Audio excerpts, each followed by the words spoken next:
Alors, la particularité des sports de raquette, c'est qu'il faudrait être marathonien au niveau des jambes et boxeur au niveau des bras.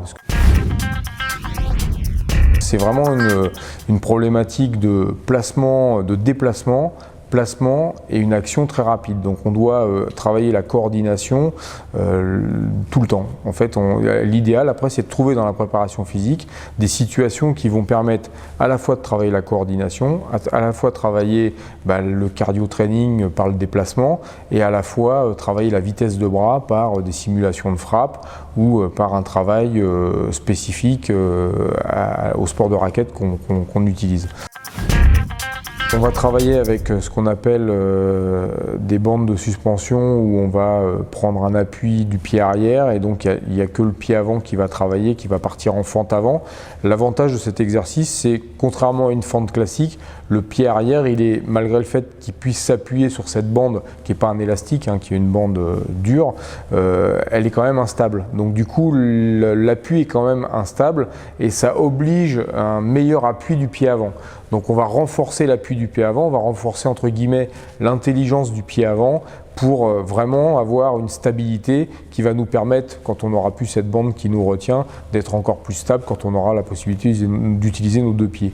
Donc à partir de là, je vais vraiment pouvoir travailler sur des répétitions de 10, 15, 20 fentes comme ça sur l'avant avec le pied arrière qui est retenu, utiliser à chaque fois la frappe dans la situation. Je vais prendre à la fin 30 secondes, 1 minute, 2 minutes de récupération et puis je vais recommencer, je ferai 4-5 séries de cet exercice sans oublier de faire un coup la jambe droite et un coup la jambe gauche. Sur cet exercice, on va justement travailler la disponibilité du haut du corps avec un gainage complet du bas du corps. Parce qu'en fin de compte, on doit se stabiliser sur le ballon tout en ayant le haut du corps libre et voire même c'est lui qui nous provoque le déséquilibre. Parce que quand je fais rouler la balle, c'est pas anodin. Quand je lui fais rouler la balle et à la limite je lui demandais d'aller le plus loin possible de chaque côté, je crée un déséquilibre. Pour aller faire rouler une balle, il est obligé de tendre son bras vers l'extérieur et donc de créer un déséquilibre et c'est à son corps, à tout le reste de son corps de rattraper ce déséquilibre pour maintenir la position sur le ballon. Donc à chaque fois, c'est lui qui provoque son déséquilibre, mais c'est son corps qui le rattrape et qui finit par gainer tout son corps pour que cet exercice soit facile à faire.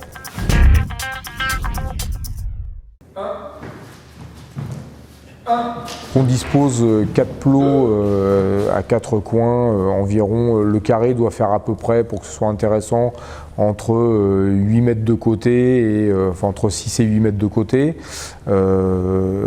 Ces plots ont la particularité de pouvoir recevoir une balle. On peut poser une balle dessus. Donc on peut soit avoir les 4 plots de la même couleur et puis c'est les numéros qui vont diriger l'athlète, soit on va mettre un plot rouge, un plot bleu, un plot vert, un plot jaune. On peut aussi avoir une balle de chaque couleur et il doit poser la bonne balle sur le bon plot. Ça peut être aussi intéressant parce que ça veut dire qu'il a encore un traitement supplémentaire à faire. Il doit avoir la consigne, mais en plus il doit analyser les balles qu'il a dans les mains. Alors l'exercice en carré a plein d'intérêts. Il a d'abord un intérêt cardiovasculaire. On va travailler sur des séries de 30 secondes de travail, 30 secondes de récupération. Comme il ne sait pas le parcours qu'il a à faire, puisque c'est moi qui lui annonce, soit parce que j'ai nommé chaque plot avec un numéro, soit parce qu'il y a une couleur à respecter, on lui annonce la couleur ou on lui montre la couleur sur laquelle il doit aller poser la balle. Donc il y a un traitement de l'information à respecter. Il reçoit une consigne, il analyse la consigne et derrière il fait le geste qui lui est demandé. Donc automatiquement là on augmente la difficulté, il y a le travail de cardio, mais en plus il faut qu'il y ait cette réflexion qui lui permette d'aller à la bonne base et poser la bonne balle. De plus, le fait de poser la balle oblige une maîtrise du geste, une coordination. Alors qu'il est en pleine vitesse, il doit ralentir pour être capable de poser la balle et que cette balle ne tombe pas. Donc là on est vraiment dans la complexité du sport de raquette qui est traiter une information, aller vite, être endurant et être précis et coordonner son geste de façon à réaliser un geste technique qui est quand même compliqué à faire.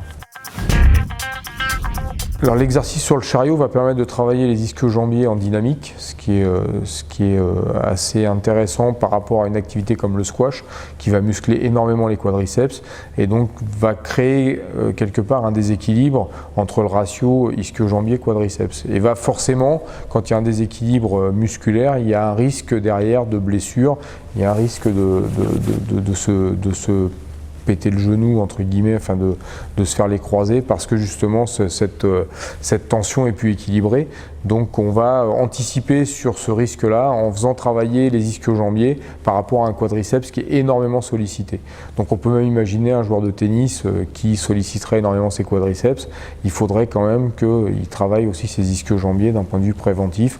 Et cet exercice permet justement de travailler les ischio-jambiers en dynamique avec ce ramené de chariot. Et donc c'est un exercice intéressant pour ça.